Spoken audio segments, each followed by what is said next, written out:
একজন পুরুষ যখন তোমাকে আর চায় না, তখন সে সবসময় মুখে বলে না, তার আচরণেই তোমাকে বুঝিয়ে দেয়। তার আচরণ হয়ে যায় ঠান্ডা, দূরত্বপূর্ণ, এমনকি কঠোর এবং নিষ্ঠুর। হঠাৎ করে তোমার সবকিছু তার কাছে ভুল মনে হতে থাকে।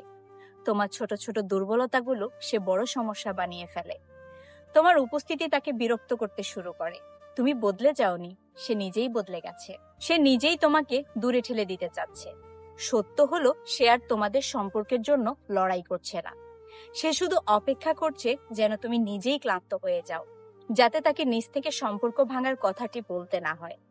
সব পুরুষ সাহস করে বলতে পারে না যে আমি তোমাকে ভালোবাসি না। তাই তারা এমন আচরণ করে যাতে তুমি নিজেই নিজেকে অপ্রয়োজনীয় মনে করে চলে যাও। যে পুরুষ সত্যিই ভালোবাসে সে কখনো তোমাকে বোঝা মনে করবে না, তোমার প্রতি বিরক্ত হবে না। আর যে ভালোবাসে না সে বারবার কারণ তৈরি করে যাতে তুমি নিজেই দূরে চলে যাও।